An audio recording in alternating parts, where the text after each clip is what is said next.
Hello दोस्तों, स्वागत है आपके अपने परिवार ऑफिशियल स्टडी अड्डा चैनल पर।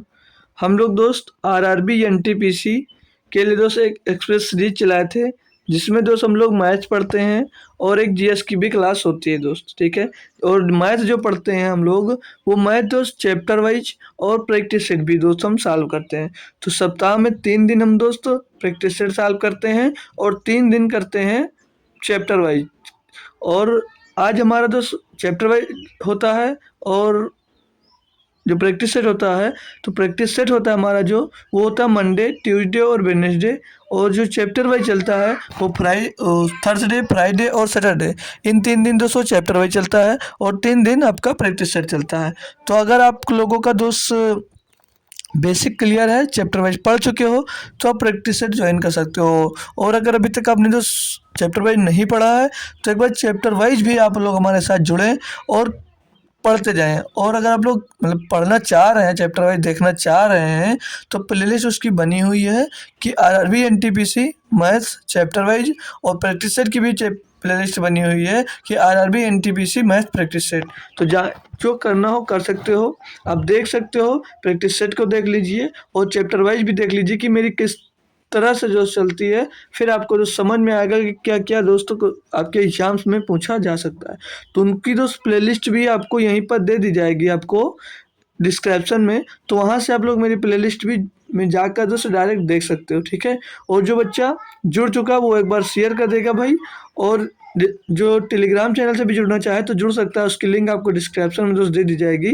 तो ये क्लास की बात करें तो ये क्लास रोज़ सुबह 9 बजे दोस्त चलती है। रोज़ सुबह 9 बजे चलती है, चाहे आपका चैप्टर वाइज चले चाहे प्रैक्टिस सेट। तो चलती दोस्त ये सुबह 9 बजे ही है। ठीक है भाई। तो चलिए स्टार्ट करते हैं। जो बच्चा आ गया है वो बच्चा क्लास को शेयर कर देगा और क्लास को लाइक भी कर देगा। ठीक है। तो स्टार्ट करेंगे। पहला क्वेश्चन बेहतरीन क्वेश्चन दिया गया है। बोल रहा है, दो उम्मीदवारों के बीच हुए एक चुनाव में मतदाता सूची में शामिल 75% मतदाताओं ने मतदान किया, उस जिसमें से 2% मत अमान्य घोषित कर दिए गए। एक उम्मीदवार को 9,261 मत मिले, जो मान्य मतों के 75% के बराबर थे। उस चुनाव में मतदाता सूची में शामिल मतदाताओं की कुल संख्या कितनी थी? भैया कोई कर सकता है ये क्वेश्चन, या मैं ही कर दिखाऊं? तो ये भैया आपको जो है क्वेश्चन है परसेंटेज का क्वेश्चन है दोस्तों, और ये इलेक्शन वाला है। ठीक है। तो कोई बच्चा है जो इसे मुझे सॉल्व कर बता सकता है? देखिए, अगर कर पा रहे हो तो अच्छी बात है, नहीं कर पा रहे हो तो ध्यान से एक बार यहाँ पर सभी लोग समझ लीजिए। टोटल अगर मतदान की बात करूं कि कितने होते हैं, तो सभी को पता है, कोई भी संख्या हो या कुछ भी हो वो हमेशा पूर्ण या 100% रहता है। बोलोगे जी सर। अब यहाँ पर क्वेश्चन में बोला था मतदाता सूची में शामिल 75% मतदाताओं ने मतदान किया। क्लियर भाई यहाँ तक? तो मतलब 100% के 75% मतदाताओं ने मतदान किया, यानी कि 75% लोगों ने मतदान किया। तो 75/100 लिख सकते हो इसको? बोलोगे जी सर।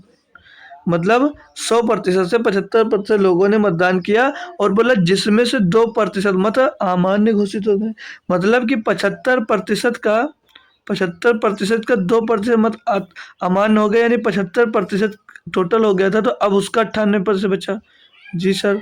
क्लियर है।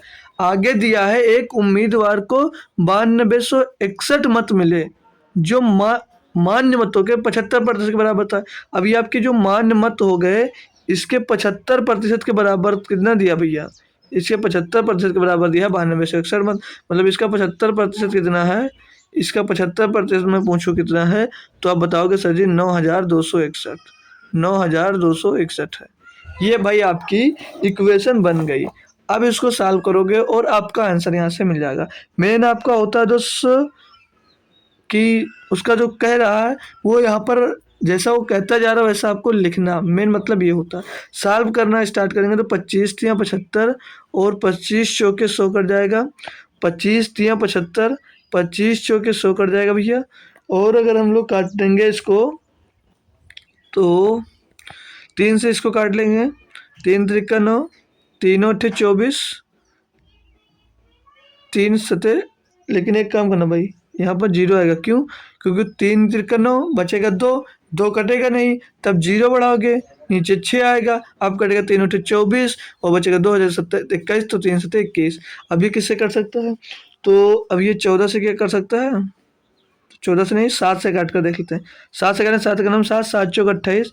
फिर से इसको 7 से काटेंगे तो 7 चौक 28, 7 चौक 28, 7 का नाम 7। ठीक है भैया, बोलोगे जी सर। तो ये एक बार फिर से क्या 7 से कटेगा, 7 छंग 42, 7 भाई 7 से कट जाएगा ये। तो 7 दूनी 14, 7 से इसको काटेंगे हम लोग तो 7 छंग 42 और 7 त्रिक 21, 63 आ जाएगा। अब इस वाले 3 से भी एक बार कटेगा तो 21 आ जाएगा। ठीक है भैया, हम बोलोगे जी सर। अब क्या बचा? अब यहाँ पर ये 2 बच रहा है, यहाँ पर ये 2 जो ऊपर बच रहा है, तो ऊपर 2 को हम एक बार ये नीचे 2 से काट देंगे तो 2 आ जाएगा। क्लियर भैया? अब नीचे क्या बचा? नीचे सिर्फ 2 और ये 4 बचा, 2 या 4 बचा, तो क्या हो जाएगा ये 8, और 8 का गुणा आपका किस में हो जाएगा? 21 में। 8 का गुणा 21 में हो जाएगा, तो 21 गुणे 8, 21 गुणे 8 करोगे तो 8 एकन्नम 8 और 8 दूनी 16, 168 आ जाएगा। अब ये जो मान आएगा भैया, ये किसका आएगा? ये एक का मान आएगा। लेकिन पूछा क्या है? उस चुनाव में मतदाता सूची में शामिल मतदाताओं की कुल संख्या कितनी थी? 100% थी। तो ये जो मान आया है ये एक का आया है। अब आपको 100% पूछा तो इसमें 100 का गुणा होगा, यानी कि आपको पीछे डबल जीरो चिपकाना होगा, यानी कि 16,800 मतदाता टोटल आपके मतदाता सूची में रहे होंगे। क्लियर भैया? सभी भाई बंधु को क्लियर हो गया ना? चलिए, अच्छी बात है, क्लियर हो गया। तो आगे बढ़ जाएंगे हम, नेक्स्ट क्वेश्चन देखेंगे। Question number 2। क्वेश्चन नंबर 2 दिया गया आपको, बोल रहा है ए अकेले किसी कार्य को 32 दिनों में पूरा कर सकती है, जबकि बी के साथ मिलकर वह उसी कार्य को 24 दिनों में पूरा कर सकती है। यदि सी अकेले उसी कार्य को 64 दिनों में पूरा कर सकती है, तो बी और सी एक साथ मिलकर उस कार्य को कितने दिनों में पूरा कर सकती है? भाई बढ़िया क्वेश्चन दिया है, कार्य समय का सभी बच्चा कर सकता है, सभी बच्चा इसको कर सकता है। मैंने इस टाइप का क्वेश्चन भी आपको दोस्त करवा रखा है, इस टाइप का क्वेश्चन भाई आपको मैंने करवा रखा है टाइम एंड वर्क जब पढ़ाया था। आज अब की संडे भाई कोई स्पेशल क्लास मेरी नहीं हुई, क्योंकि जीएस की होनी थी भाई, क्योंकि जीएस की हो नहीं रही थी, तो जीएस भी ज़रूरी था आप लोगों का, क्योंकि भाई जीएस में ही आप लोग मात खा जाते हो हमेशा। चलिए क्वेश्चन पे आइए, कर पा रहे हो तो अच्छी बात है, नहीं तो सभी लोग ध्यान से सीख लीजिए। फिर से मैं बेसिक से ही सारे क्वेश्चन आपको बताता हूँ। देखिए, ए एक काम को 32 दिनों में पूरा कर सकती है अकेले। अब जबकि बी के साथ मिलकर, यानी कि जब ए और बी साथ मिल जाते हैं, जब बी के साथ मिलता है तो बोला 24 दिनों में ही समाप्त कर सकते हैं, और सी अकेले उसी काम को 64 दिनों में पूरा कर सकता है।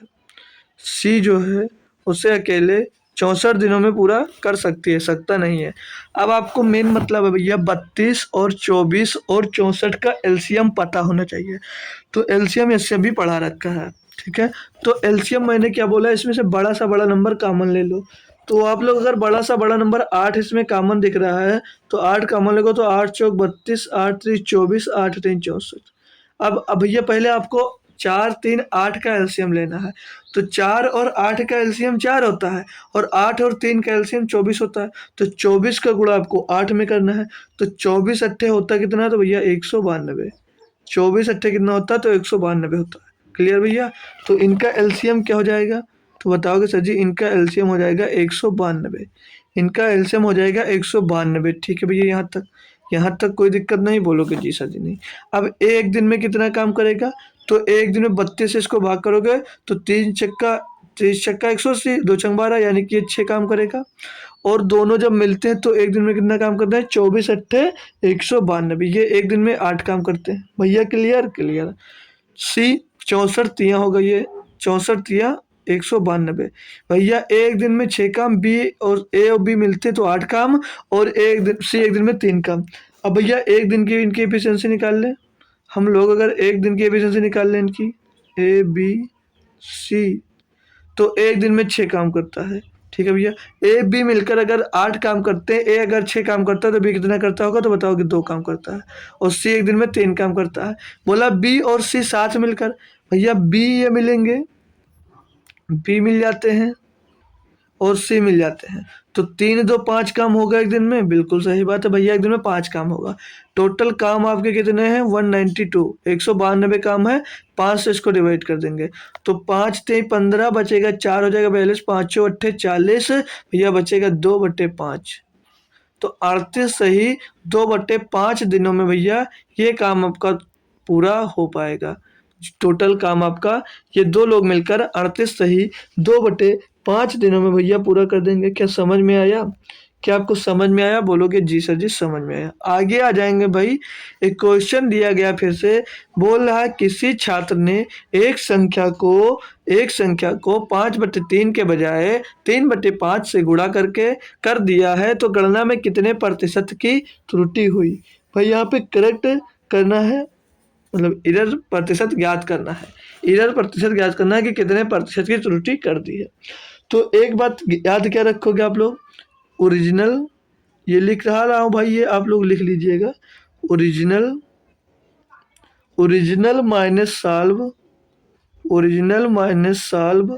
अभी बताऊंगा भैया, अभी आपको सब कुछ बताऊंगा, पर परेशान मत होइएगा। सॉल्व बटे में भैया ओरिजिनल, ओरिजिनल बटे में ओरिजिनल।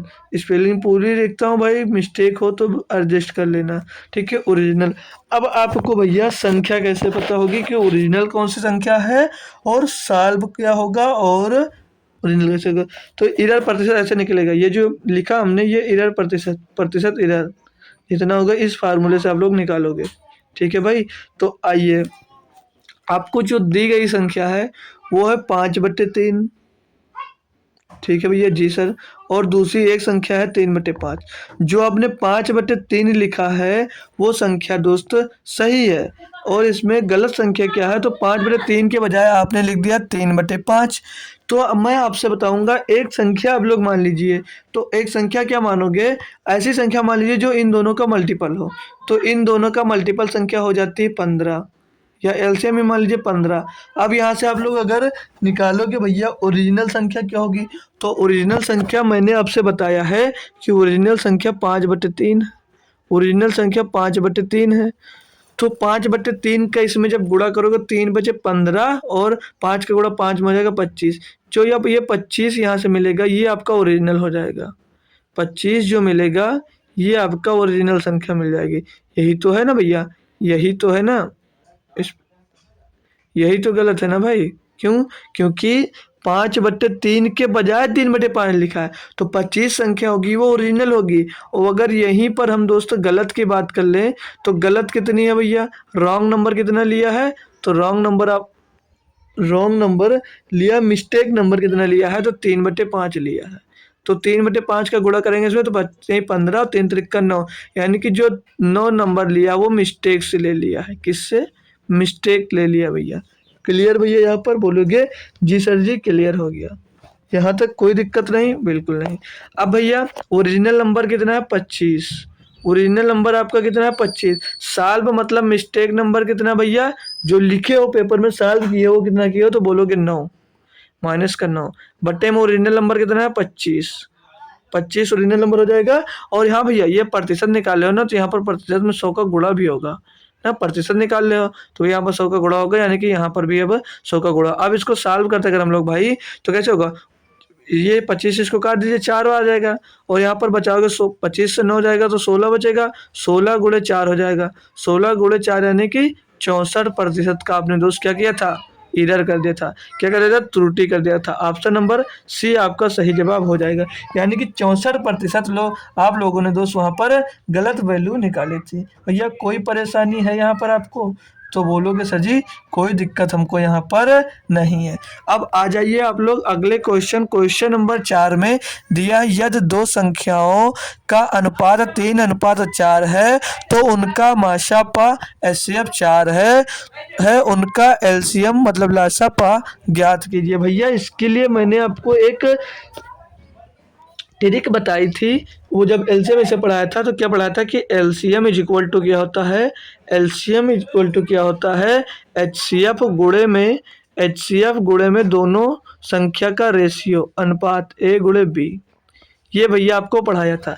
अब रखोगे एचसीएफ आपका 4 है और दोनों संख्याओं का अनुपात कितना दिया है, तो 3 × 4 दिया है। 3 × 4 तो 4×3 = 12, चौक 48, ये होता है भैया। एलसीएम इसका आ जाएगा 48। अब मैं आप लोगों को ये नहीं कि यही बताकर छोड़ दूंगा भाई, आपको बेसिक से भी बताऊंगा कि कैसे ये आया।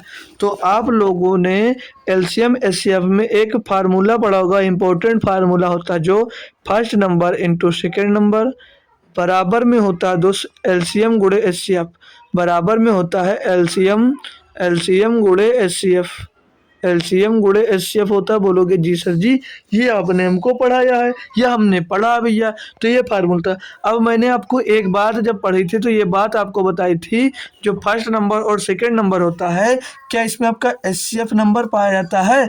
तो बिल्कुल भैया, जो आपका एचसीएफ मतलब जो ये संख्या होती है, ये जो फर्स्ट नंबर और सेकंड नंबर होता है, इसमें जो एचसीएफ होता है वो इसकी आत्मा होती है, कहकर आपको पढ़ाया था।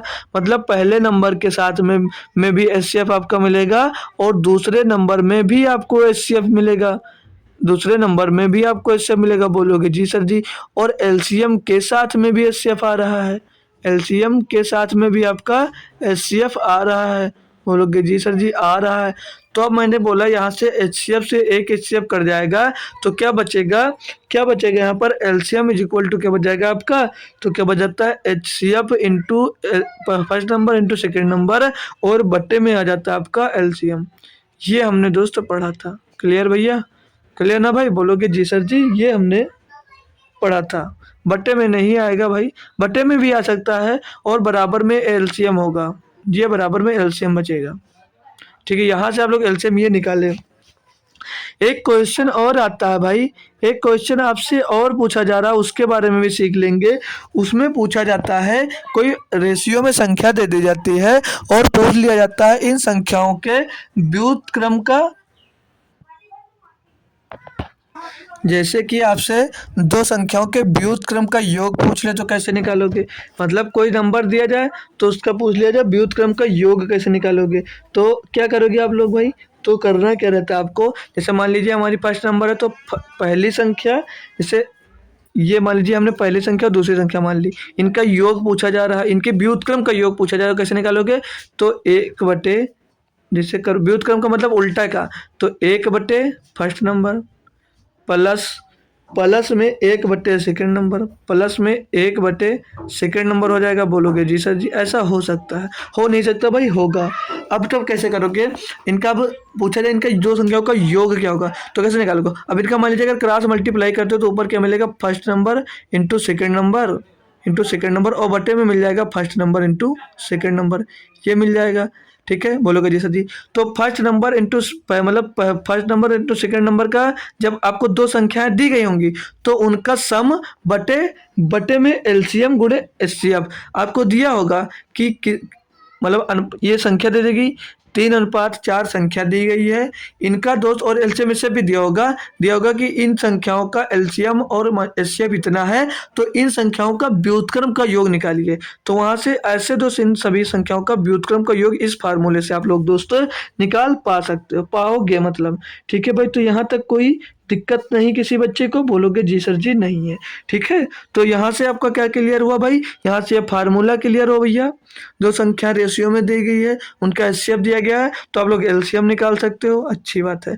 अगर भैया दो संख्याएं दे दी जाए उनका एलसीएम एचसीएफ दे दिया जाए और आपसे पूछ लिया जाए कि इन दो संख्याओं के व्युत्क्रम का योग बताइए, तो इस फार्मूले से आप लोग दोस्त उन संख्याओं का व्युत्क्रम का योग बता सकते हो। चलिए आगे आ जाएंगे भाई। तो दिया है क्वेश्चन भाई आपको, बोल रहा है कि निम्नलिखित में से किस विकल्प का मान 3.14 गुणे 6 के बराबर 10⁻6 के बराबर है? ये भाई एक बढ़िया सा क्वेश्चन आपसे पूछा गया है। मतलब कि 3.14 लिखा हुआ है, गुणे में दोस्त 10⁻6 है और ऑप्शन दिया गया, पूछ रहा है इसमें से किसके बराबर है। तो भाई इससे बताना पड़े मुझे, और ये एनटीपीसी में इतना आसान क्वेश्चन पूछा जाए तो भैया बहुत बड़ी बात हो जाती है। क्योंकि भाई इतना आसान क्वेश्चन जैसे दिया गया है, 3.14 में 10⁻6 लिखा है, किसके बराबर है? तो भैया 10 जो 6 होता है क्या होता है, यानी कि 1 के पीछे 2 6 जीरो, यानी कि एक के पीछे 6 जीरो। तो कैसे करोगे, एक के पीछे 6 जीरो लगा दीजिए भैया, एक के पीछे 6 जीरो। ओ भाई यार, 1 2 3 4 5 6, आपने एक के पीछे 6 लगा दिया, यानी कि 3.14 का गुणा किस में करना है, तो 10 लाख में करना है। तो भैया जब इसमें गुणा करोगे तो ये पॉइंट हटेगा, 2 जीरो यहाँ पर कैंसिल हो जाएगा, तो ये 314 हो जाएगा और बचेगा कितना, 4 जीरो इसके पीछे लगा दोगे, 4 जीरो इसके पीछे लगा दोगे तो भैया देख रहे होगे ये बी नंबर के बराबर है, ये बी नंबर के दोस्त बराबर हो जाएगा। तो ये क्वेश्चन आपका क्लियर हुआ। अभी आपसे एक क्वेश्चन इसमें पूछ लिया जाए, इससे कोई नंबर दे दिया जाए, अब ये पूछा तो अगली बार जो मैं बताने जा रहा हूँ हो सकता है चांस उसका भी बन जाए, वो क्वेश्चन पूछ लिया जाए। जैसे कि 437.5 और गुणे में 10 की पावर मान लिया -7 दे दिया जाए, -7 दे दिया जाए और आपसे पूछ लिया जाए किसका साइंटिफिक फॉर्म बताइए। इसका क्या पूछ लिया जाए आपसे, साइंटिफिक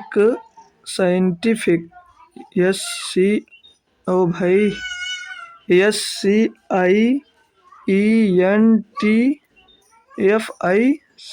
साइंटिफिक फॉर्म। आपसे साइंटिफिक फॉर्म पूछ लिया जाए या इसका स्टैंडर्ड फॉर्म पूछ लिया जाए, स्टैंडर्ड फॉर्म पूछ लिया जाए तो क्या होगा। कोई बच्चा है जो बता सकता है भाई, कोई बच्चा है जो इसे बता सकता है। स्टैंडर्ड फॉर्म होगा, ठीक है। तो स्टैंडर्ड फॉर्म या आपसे जब साइंटिफिक मान मतलब फॉर्म पूछा जाएगा तो क्या करना रहता है। तो भाई आपको क्या याद रखना है, जब भी आपसे दोस्त पूछा जाए तो जो दशमलव होगा, जो दशमलव लगा होगा भाई, वो जो आपका दशमलव लगा होगा वो केवल एक अंक हो, मतलब जो दशमलव लगा होता है वो दशमलव से पहले केवल एक अंक हो, केवल एक अंक हो तो वो साइंटिफिक फॉर्म में दोस्त हो जाता है। एक अंक हो तो वो किस में होगा, साइंटिफिक फॉर्म में होगा। क्लियर ना भैया, बोलोगे जी सर जी क्लियर है। तो जैसे अब यहाँ पर 437.5 गुणे 10 की पावर -7 दिया गया है। तो जब भाई पॉइंट आपको यहाँ पर पहुँचाना है तो कैसे करोगे, तो आप लोग यहाँ पर 100 का मान लिया भाग दे दोगे, और जब 100 का भाग दोगे तो 100 का गुणा भी करोगे क्योंकि उससे बराबर रखना है भैया। अब जब 100 का भाग तो दोगे इसमें तो ये पॉइंट आपका आगे पहुंच जाएगा 2 अंक, तो 4.37 हो जाएगा और गुण 4.375 होगा, ठीक है। और गुणे में 10 की पावर 7 माइनस का है, और जो ये हमने 100 लिखा है तो हमने 100 को हम क्या लिख सकते हैं, 100 को, तो इसको 100 को लिख सकते हैं भैया 10 गुणे 10 की पावर 2। तो 10 की पावर 2 ये गुणा में गाते जुड़ती है, तो याद है आपको जब एक -का 7 दिया है, एक +का 2 दिया है तो घटेगा, मतलब इसमें जुड़ जाएगा तो क्या बच जाएगा, 10 की पावर -5 बच जाएगा, 10 की पावर 5 बच जाएगा। यही आपका सही जवाब इसका हो जाएगा। ये इसका साइंटिफिक और स्टैंडर्ड फॉर्म दोस्तों हो जाता है। ये दोस्त आपसे पूछा जा सकता है, ये क्वेश्चन में दोस्त आपसे पूछा जा सकता है। क्लियर भैया, इससे नोट करिए आप लोग। चलो अगला क्वेश्चन दिया है भाई, क्वेश्चन नंबर 6। बोला एक छात्र द्वारा गणना करने पर 100 प्रेक्षणों के माध्य एवं मानक विचलन क्रमशः 40 और 5.1 प्राप्त हुए, जिसके एक प्रेक्षण का मान 40 के स्थान पर 50 ले लिया था। सही माध्य एवं मानक विचलन ज्ञात कीजिए। ये भाई चैप्टर आपने क्या पढ़ रखा है, ये चैप्टर होता है स्टैटिस होता है चैप्टर, मतलब इसको हिंदी में पढ़ देख लेंगे भाई, इंग्लिश में मत ध्यान दीजिए। होता है सांख्यिकी आपने पढ़ा होगा। सांख्यिकी ये जो चैप्टर का क्वेश्चन है, ये क्वेश्चन बेहतरीन तरीके से आपको करना है। तो कैसे करोगे भाई, ये आप लोग पढ़ो एक बार, फिर मैं आपको दोस्त ये क्वेश्चन सिखा रहा हूँ कैसे आप लोग कर सकते हो। अब यहाँ पर शुरुआत में दे दिया गया, जैसे पूछ रहा है एक छात्र द्वारा गणना करने पर 100 प्रेक्षणों के माध्य एवं मानक विचलन, माध्य दिया 40, माध्य दिया है आपको यहाँ पर 40, ये जो माध्य भैया ये माध्य दिया गया 40, और माध्य को और क्या बोलोगे आप लोग, तो माध्य को मैं बता दूं, माध्य और औसत मतलब एवरेज को ही माध्य बोला जाता है। माध्य जो होता है आपका, देख लीजिए, माध्य जो होता है यही औसत होता है। माध्य जो होता है भाई, माध्य को ही औसत भी कहा जाता है। माध्य को औसत भी बोला जाता है, यानी कि एवरेज भी बोला जाता है। ठीक है भाई, तो ये बात औसत हिंदी में लिख देते हैं। ठीक है, औसत, माध्य या औसत एक ही चीज होता है। अब बोल रहा है कि इसका माध्य जो है, औसत जो है भाई 40 है। जी सर जी, 40 है। 100 प्रेक्षणों का मतलब ऐसे दे दिया जाए 100 आदमियों का औसत क्या है, 40 है। ऐसे यही दिया है, 100 प्रेक्षणों का औसत 40 है। अच्छी बात है, बोल रहा है। और ये माध्य विचलन दिया गया है। चलिए आगे बढ़िए। मानक विचलन बोला प्राप्त हुए जिसके एक प्रेक्षण का मान 40 के स्थान पर 50 ले लिया था, तो सही माध्य क्या होगा। सही माध्य और सही मानक विचलन पूछा गया, यानी कि 40 के बजाय अगर आपने 50 ले लिया था तो 40 तो हमने लिख लिया, 40 के बजाय आपने 50 लिया था तो कितना एरर ले लिया, मतलब कितना गलत ले लिया था। तो 40 के स्थान पर आपने जब अगर 50 ले लिया था तो क्या 10 ज़्यादा ले लिया था, मतलब 10 अधिक ले लिया था। तो 40 से मैं 10 घटा दूंगा सिर्फ और सिर्फ। या आप लोग चाहो तो इसे कैसे लिख सकते हैं, पहले बेसिक थी कैसे लिखते हैं, भैया जितना सही लिया है 40 लिया था 40 जोड़ देंगे और कितना गलत लिया वो घटा देंगे, ऐसे करते थे। तो मतलब क्या भाई, अब एनटीपीसी की तैयारी कर रहे हो तो थोड़ा स्टैंडर्ड बनो, यानी कि सीधे 40 से आप लोग 10 माइनस कर दोगे। अब जो आपने 10 गलत लिया था तो भैया केक कटेगा तो सब में बटेगा, यानी कि 10 जो गलत लिया उस वो जो बटेगा भैया वो सभी में औसत है ना, तो सभी नंबर में बटेगा, यानी 100 प्रेक्षण तो 100 में दोस्तों ये बटेगा आपका। क्लियर भाई, बोलोगे जी सर जी। अब यहाँ पर ये 40 है और माइनस करोगे क्या, 100 से 10 को भाग दोगे तो क्या आ जाएगा, 0.1 आ जाएगा। 40 से 0.1 घटता है मेरे भाई, तो ये 39 आगे बच जाएगा और पॉइंट में 9 बच जाएगा। तो ये सही जवाब आपका क्या आ जाएगा, ये मिल जाएगा यहाँ से हमको माध्य, सही माध्य मिल गया, मतलब सही औसत यहाँ से मिल गया। बोलोगे जी सर जी, ये सही माध्य आपको मिल गया। तो ऑप्शन देख सकते हैं कि यही से चल सकता है भाई। तो भाई आपको 2 ऑप्शन दिया गया है, एक ये दिया गया है और एक ये दिया गया है। अब आपको ऑप्शन नंबर ना ये सही हो सकता है ना ऑप्शन ये सही हो सकता है, तो 2 या 4 में से एक ऑप्शन सही हो सकता है। आगे आएंगे। अब हमको माध्य विचलन निकालना है, मानक विचलन भैया निकालना है। तो मानक विचलन भी निकालना बहुत आसान है। मानक विचलन को इंग्लिश में क्या कहते हैं, स्टैंडर्ड डिवीजन, यानी कि स्टैंडर्ड डिवीजन आपको निकालना आसान कैसे है भाई, बोलोगे वो कैसे आसान होगा भाई। तो इसका पहले माध्य विचलन कितना था, मतलब मानक विचलन था 5.1, 5.1 मानक विचलन था। अब जो भैया यहाँ पर आपके डिफरेंस आता है माध्य निकालने में, जो एवरेज आपका गलत होता है जितना, मतलब जैसे यहाँ पर ये कितना गलत हुआ है, मतलब कितना गलत था, तो 0.1 गलत था। तो आप लोग दो भैया इसमें से 0.1 निकाल दोगे, 0 पॉइंट गलत वाला इसमें से भी आप माइनस कर दोगे, तो इसका मानक विचलन सही निकल कर आ जाएगा। तो यानी कि 5 इसका मानक विचलन हो जाएगा और 39.9, 5 दिया सिर्फ ऑप्शन नंबर डी में। तो ऑप्शन नंबर डी आपका सही जवाब हो जाता है। इसका सही माध्य होगा 39.9 और इसका मानक विचलन क्या हो जाएगा, 5। ठीक है भैया ना, सभी का कॉन्सेप्ट यहाँ से क्लियर हो गया भाई। कोई दिक्कत किसी बच्चे को हो तो भाई एक बार बोल दीजिए। तो क्या बोलोगे, जी सर जी हमको कोई दिक्कत नहीं है। ठीक है, आगे आएंगे हम भाई क्वेश्चन नंबर 7 की तरफ। ये दिया गया भैया, दिख नहीं रहा हो तो एक बार मैं आपको क्लियर करके लिख दूंगा भाई, फिर आपको ये आसान से क्वेश्चन का सभी बच्चों को दोस्त जवाब देना होगा। तो क्वेश्चन दिया है, लिख देंगे भाई एक बार। क्वेश्चन दिया a/2 बराबर में b/3 और बराबर में दिया है c/5, बराबर में c/5 है। तो ज्ञात करना है, तो ज्ञात क्या करना है आपको भैया, लिख देंगे। तो a+b, यहाँ पर मत लिखिए, यहाँ पर कुछ और मान लेंगे, बार बार दिखना नहीं करना। तो मान निकालना है किसका, आपको a+b+c और बटे c का मान आपको दोस्त निकालना है।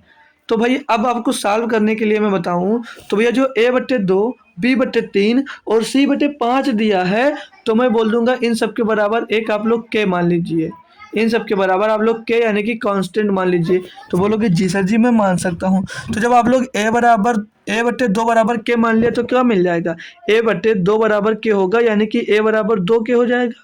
जी बिल्कुल हो जाएगा। b/3 बराबर क्या होगा, तो b बराबर क्या हो जाएगा, 3 क्या हो जाएगा, बिल्कुल हो जाएगा भाई। और c/5 बराबर क्या, तो c क्या हो जाएगा, c बराबर 5 क्या हो जाएगा। बिल्कुल भैया। अब यहाँ पर आपको ए बी सी की वैल्यू दिख रही है, बोलोगे जी सर दिख रही है, तो कुछ नहीं भाई, सीधे पुट कर दीजिए अपना ए बी प्लस सी के जगह पर। तो भैया जब यहाँ पर आप लोग अपनी वैल्यूज पुट करते हैं तो ए की जगह पर 2 के, बी की जगह पर 3 के, सी की जगह पर 5 के, और बट्टे में सी दिया तो भैया सी कितना है 5 के। कर लो भैया, 2 3 5 5 10 बराबर में 10 के, बराबर में 10 के, और बट्टे में 5 के, बटे में 5 के। कैसे के उड़ेगा, 5 से 10 कटेगा 2 आ जाएगा भैया। ए बटे बी प्लस सी, ए प्लस बी प्लस सी बटे सी होगा तो आंसर क्या आ जाएगा 2। बहुत आसान क्वेश्चन दोस्तों दिया था, बस जब इस टाइप का फ्रैक्शन में लिखा मिल जाता है तो बच्चे को थोड़ा घबराहट सी होने लगती है कि यार ये क्वेश्चन में हमसे पूछ के लिया गया, पता नहीं हमसे ना हो। भाई होगा, जरूर होगा। चलिए आगे आओगे भैया। अब आपसे ये क्वेश्चन दिया गया है और मैं आपको ये भाई पढ़ा चुका हूँ, मैं भाई आपको पढ़ा चुका हूँ। क्वेश्चन दिया है 85 से छोटी सभी समप्राकृतिक संख्याओं का योग ज्ञात कीजिए। तो मैंने ये दोस्त आपको पढ़ा दिया है, मैंने आपको ये दोस्त पढ़ा दिया है। अब भैया 85 प्रथम यन, सभी प्रथम सम यन प्राकृतिक संख्याओं, तो छोट 85 से छोटी बोला है, यानी 1 से लेकर 84 तक सभी समप्राकृतिक संख्याओं को बोला है। ठीक है भैया, बोला है, अच्छी बात है सर जी, बोला है। तो मैं आपसे बात करूं तो शुरुआत समप्राकृतिक संख्याओं की कहाँ से होती है, तो जो समप्राकृतिक संख्या होती है वो नेचुरल नंबर होता है, मतलब वो 1 से स्टार्ट होता है। तो भैया जो प्राकृतिक संख्या आपकी शुरू होगी वो कहाँ से होगी, समप्राकृतिक संख्या तो 2 से होगी, और 2 से 84 तक भैया दिया है, 2 से 84 तक भैया दिया है। अब 2 से 84 तक नंबर है, मतलब 2 से 84 तक सभी समप्राकृतिक संख्याओं का योग निकालिए। तो जब आपको भैया सम पता होगा, मतलब इन संख्याओं की संख्या पता होगी, मतलब संख्या कितनी संख्या होगी यहाँ 2 से 84 तक, वो हमको पता होना चाहिए। तो संख्या कैसे निकालते थे, संख्या पता हो और एवरेज पता हो तो हम लोग दोस्त कैसे निकाल लेते थे, इनका योग ज्ञात कर लेते थे। कैसे, सम बराबर एवरेज गुणे नंबर। तो इनका पहले हम लोग नंबर यानी कि नंबर ऑफ संख्या निकाल लेंगे, तो संख्या निकाल लेंगे हम लोग। तो संख्या निकालने के लिए क्या सिखाया आप लोग, जो पढ़ा भाई अगर याद हो तो बता दीजिए, नहीं तो एक बार अब की बार फिर से ध्यान से सीख लीजिए। संख्या यानी यन बराबर, यन बराबर हम लोग क्या करते थे, लास्ट वाला टर्म, लास्ट संख्या माइनस प्रारंभिक संख्या बटे में 2, और बटे में 2 करते थे, क्यों, बटे में 2 माइनस का 1, बटे में 2 हम इसलिए करते हैं मेरे भाई, मेरे यार, क्योंकि दोस्त जो संख्या जैसे 1 से 100 तक मैं पूछ लूँ सम संख्या कितनी होती है, तो आपका जवाब आएगा कि सर जी 1 से 100 तक सम संख्या होती है 50, मतलब आधी सम होती है और आधी विषम होती है, तो इसीलिए 2 से डिवाइड किया जाता है। तो ये भैया घटे के ऊपर तो 82, 82 को 2 से डिवाइड करो तो 41, और 41 में प्लस होता है भाई ना, प्लस होगा एक बार 2 लास्ट टर्म माइनस प्रारंभिक संख्या प्लस में 1, तो भैया 41 बचेगा, 41 में 1 जुड़ जाएगा तो क्या आ जाएगा 42, यानी कि नंबर ऑफ संख्या मतलब कितनी संख्या सब मिलेंगी तो 42। अब भैया जब एवरेज कैसे निकालोगे इसका, एवरेज आप लोगों को एवरेज में पढ़ा होगा, जब सभी संख्या दी होती हैं तो उनका औसत निकालना होता है। तो हम लोग क्या करते हैं, फर्स्ट टर्म लेते हैं, फर्स्ट टर्म लेते हैं हम लोग भैया FIRST, फर्स्ट टर्म लेते हैं, और हम लोग दोस्त भैया प्लस में लास्ट टर्म ले लेते हैं, प्लस लास्ट टर्म ले लेते हैं, और बटे में 2 से डिवाइड कर देते हैं। बोलोगे जी सर जी ये पढ़ा है, तो फर्स्ट टर्म 2 दिया है भैया, और लास्ट फर्स्ट टर्म जो दिया है वो 2 दिया है, लास्ट टर्म 84 दिया है, बट्टे में 2 सी हो जाएगा 2, 84 और 2 हो जाएगा 86, 86 बट्टे 2 मतलब कितना रहेगा 83। अब हमको भैया इसका एवरेज और नंबर ऑफ संख्या मिल गया है। जब एवरेज और नंबर ऑफ संख्या मिल गया है तो सम संख्याओं का सम कैसे निकाल सकते हो भैया, अभी फार्मूले से भी बता दूंगा सम कैसे निकाल सकते हो। तो सम कैसे निकाला जाएगा भैया, एवरेज, एवरेज और गुणे में नंबर ऑफ संख्या, एवरेज गुणे में नंबर ऑफ संख्या। एवरेज कितना दिया 43, एवरेज दिया 43, संख्या कितनी दी है 42, एवरेज दिया 43 और सम दिया नंबर ऑफ संख्या दिया 42। अब इसको गुणा कैसे करोगे, तो मैं आपको बता दूं भैया, आप लोग 43 को क्या 42 प्लस 1 लिख सकते हो, 42 प्लस 1 लिख सकते हो, और गुणे में 42 लिख दो, बिल्कुल सही जवाब। अब भैया 42 का गुणा 42 में कर दीजिए, तो 42 का स्क्वायर पूछ लो, तो 42 का स्क्वायर जब पूछूंगा तो ये 50 से कितना कम है, बोलोगे सर जी 50 से ये 8 कम है, तो 25 में आप लोग क्या करोगे, 8 घटा दोगे तो क्या हो जाएगा 17, और कितना कम था 8, तो 8 का स्क्वायर कितना हो जाएगा 64, तो भैया ये 64 आ जाएगा। क्लियर भैया। मैं किसी दिन सोच रहा हूँ आपको दोस्त मल्टीप्लिकेशन और स्क्वायर रूट की ट्रिक अलग से बता दूं दोस्त, अलग से बता दूं, और हो सकता है किसी दिन शाम को या संडे को सुबह मैं इसी की क्लास दूंगा, अगले संडे को सुबह को दोस्त मैं कैलकुलेशन की ट्रिक ही बता दूंगा। ठीक है, आज ये बात बता दिए, शनिवार को आप लोग याद दिला देंगे। ठीक है, याद दिलाना आपको काम है। और ये 64 है क्या, अब 42 का गुणा 1 में भी करोगे तो 42 इसमें जुड़ जाएगा, तो 42 इसमें जुड़ेगा तो क्या मिल जाएगा 64, जोड़ दीजिए भैया, क्या दिक्कत है। जोड़ोगे तो भैया 4 2 6 हो जाएगा, ये कितना हो जाएगा 4 2 6 हो जाएगा, और 6 4 10 का जीरो, भाई 4 2 6 पीछे 6 आ जाएगा, पीछे 6 आ जाएगा, और 4 6 10 का जीरो हासिल आ जाएगा 1, और 7 का 1 8, और 1 1806 इनका दोस्त योग आ जाएगा। इतना काम करना पड़ेगा। अब भैया आपको अगर नंबर ऑफ टर्म पता चल जाते तो आपको एक फार्मूला भी हमने बताया था, हमने आपको दोस्तों एक फार्मूला भी बताया था। तो प्रथम n प्राकृतिक संख्याओं का अगर योग निकालना, सम संख्याओं का योग निकालना है, सम तो क्या फार्मूला यूज करोगे, सम प्राकृतिक संख्याओं का फार्मूला मतलब क्या करोगे, तो ये करोगे आप लोग n ब्रैकेट में n+1। ठीक है भैया, ऐसा निकालोगे। नंबर ऑफ संख्या n कितनी है 42, ब्रैकेट में 42 गुणे 43, यहाँ से फिर से यही होगा तो यही मिल जाएगा। और विषम के लिए क्या बताया था, विषम के लिए मैंने क्या बताया था, अगर विषम पूछा होता तो क्या करते आप लोग, विषम पूछा होता तो सिर्फ आप लोग n का स्क्वायर कर देते, बस विषम संख्या निकल आती। तो भैया यहाँ से किसी भी तरह आप लोग कर सकते हो, मैंने दोनों भैया चीजें बता दी आपको। अब अगले क्वेश्चन पे आएंगे भाई, क्वेश्चन नंबर 9 पे। ठीक है, दिया है एक संख्या यक्ष को 7 से विभाजित करने पर एक शेष बचता है, और दूसरी संख्या y को 7 से विभाजित करने पर शेष मतलब 2 शेष बचता है। तो x प्लस वाई, तो x प्लस वाई को 7 से विभाजित करने पर कितना शेष बचेगा। यहाँ पर एक छोटको सा एक बात बता रहा हूँ, वो आप लोग लिख लीजिएगा। ठीक है, जब भी आपसे इस टाइप का क्वेश्चन पूछे, यानी कि आप लोग अंश को, आप लोग भाग कर रहे हो किससे, ये 7 से, मतलब x को 7 से भाग दे लो। जब आप लोग किसी संख्या को अंश को मान लीजिए 7 से भाग दे रहे हो, तो यदि 7 से छोटा हो अंश, यदि 7 से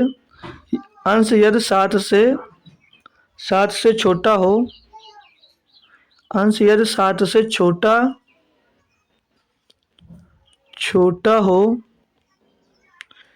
हो तो a हो, तो शेषफल a होगा। मतलब अंश अगर आपका a है,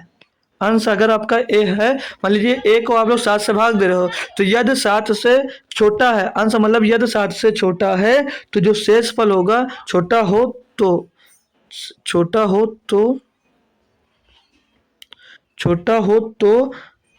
तो शेषफल वही प्राप्त होता है। शेषफल वही मतलब जो अंश में होगा वही, यानी कि a था तो a ही होगा। ठीक है भैया, रिमाइंडर क्या होगा आपका a होगा भाई।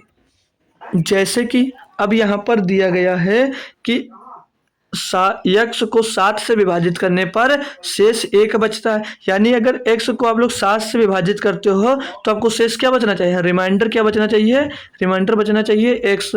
तो x की जगह बच कितना रहा है 1, यानी कि जो संख्या होगी भैया वो 1 होगी, 1/7, यानी 7 से जब इसको विभाजित करोगे तो रिमाइंडर कितना बचेगा, 1 बचेगा। क्लियर भाई, क्लियर ना भैया सभी को, 7 से बचेगा कितना बचेगा, तो 1 बचेगा। यहीं पर भाई आप लोग अगर अब बताया था y को अगर 7 से विभाजित करते तो शेषफल 2 बचता है, यानी कि y का मान अगर 2 होगा तो 2 भैया 7 से विभाजित करते हो तो 7 से छोटा है, तो शेष क्या बचेगा, रिमाइंडर। तो रिमाइंडर यहाँ पर क्या बच जाएगा भैया, आपका 2 बच जाएगा।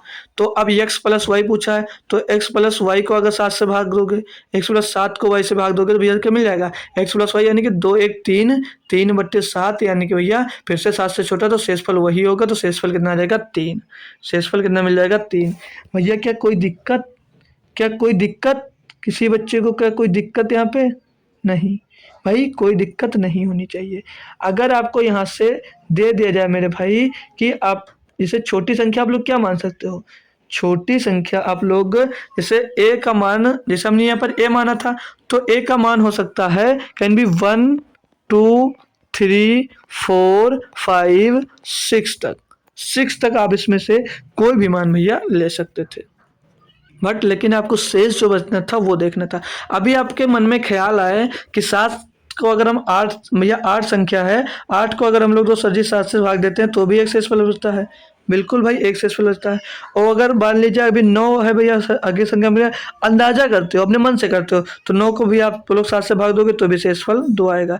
लेकिन आप लीजिए मान लीजिए एक्स और वाई मिल रहा है, तो एक्स और वाई कितना मिल रहा है, एक्स 1 मिल रहा है, वाई 2 मिल रहा है, तो इसको भी आप लोग जब 7 से विभाजित करो तो 3 आएगा। और जब भी छोटी संख्या होगी, और छोटी संख्या अगर या 7 से भाग दे रहे हो को ऊपर किसी भी नंबर से आप लोग भाग दे दो, अगर ऊंची छोटी संख्या है तो शेष क्या बचता है, हमेशा ऊपर वाली ही संख्या बचती है।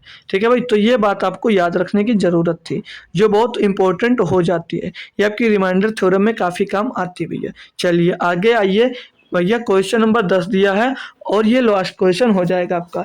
ये क्वेश्चन दिया है, किसी वस्तु को 350 रुपए में बेचे जाने पर उस वस्तु को 340 रुपए में बेचे जाने की तुलना में 5% अधिक लाभ होता है, उस वस्तु का क्रय मूल्य क्या होगा। देखिए भैया, मैं बता दूं भैया, कोई वस्तु 350 रुपये में बेचे जाने पर बोल रहा है, यही तो बोल रहा है, बोलोगे जी सर जी यही बोला। 350 रुपये में बेचे जाने पर उस वस्तु को 340 रुपये में बेचे जाने की तुलना में 5% अधिक लाभ होता है। यानी कि अगर 340 रुपये में बेच रहे हो और वो वस्तु को अगर 350 रुपये में बेच देते हो तो आपको 5% का लाभ हो जाता है। और जो 5% का आपको लाभ होगा वो किसके बराबर दिया, 5% कब होता है, जब आप लोग 10 रुपये अधिक में बेचते हो। तो बोला है उस वस्तु का क्रय मूल्य ज्ञात कीजिए, यानी 100% का मान आपसे पूछा जा रहा है। तो ज्ञात कर सकते हो ना भैया, बिल्कुल भैया, 10/5 और गुणे में 100, तो भैया 5 दूनी 10 और 2 गुणे 100 यानी कि 200। तो संख्या क्या हो जाएगी भैया, आपकी 200 हो जाएगी। आपकी वो संख्या क्या हो जाएगी, 200 हो जाएगी ना भैया। आपकी वो जो संख्या होगी वो क्या होगी, तो बोलोगे सर जी वो संख्या हमारी 200 हो जाएगी। ठीक है भैया, क्लियर है, चल सकते हैं आगे हम, अब कोई दिक्कत नहीं होगी। ठीक है, तो आगे अगला क्वेश्चन ये यहाँ से 11 नंबर से स्टार्ट होगा। 11 नंबर क्वेश्चन नहीं है, 12 नंबर ही है। तो 11 नंबर से क्वेश्चन हम स्टार्ट करेंगे कल अपना दोस्त, काफी लंबा लेक्चर नहीं करेंगे, थोड़ा काम भी है हमको दोस्त। तो अब अगला लेक्चर कल सुबह 9 बजे मिलेगा। उससे पहले हम आपको शाम को मिलेंगे एसएससी जीडी की क्लास में, कब, 9 बजे शाम को दोस्त, 9 PM पर मिलेंगे आपको, 9 PM पर मिलेंगे एसएससी जीडी की क्लास में। ठीक है बच्चा, तो शाम को सभी बच्चा लोग वहाँ पर ज़रूर जुड़ेगा। और मेरा टेलीग्राम चैनल की बात करूँ तो मेरा टेलीग्राम चैनल है ऑफिशियल स्टडी अड्डा, इसकी लिंक आपको डिस्क्रिप्शन में दे दी जाएगी। आप लोग एसएससी जीडी की मैथ पढ़ना चाह रहे हैं, या एनटीपीसी का प्रैक्टिस सेट और सॉल्व करना चाह रहे हैं, या एनटीपीसी आप लोग चैप्टर वाइज पढ़ना चाह रहे हैं, तो उन सभी की लिंक भी आपको डिस्क्रिप्शन में दी गई है, वहाँ से आप लोग उन सभी को दोस्तों प्रैक्टिस अपना कर सकते हो। ठीक है भैया, और एक ज़रूरी सूचना बता दूँ, आज मंडे है भैया, तो आज से मेरी एक क्लास और चलेगी एक चैनल पे। लगभग बच्चों को दोस्त पता चल चुका है, तो फिर से मैं एक बार इन्फॉर्म कर दूं, तो मेरी क्लास आपको दोस्तों maths by Sujauddin Khan channel पे मिलेगी आज शाम को 6 बजे। तो उसमें जो जुड़ा है सभी बच्चे उसमें जरूर आइएगा। ठीक है, तो थैंक यू सो मच दोस्तों, फिर से मिलते हैं आपको एक बार फिर, तब तक के लिए दोस्त थैंक यू सो मच दोस्तों, जय हिंद।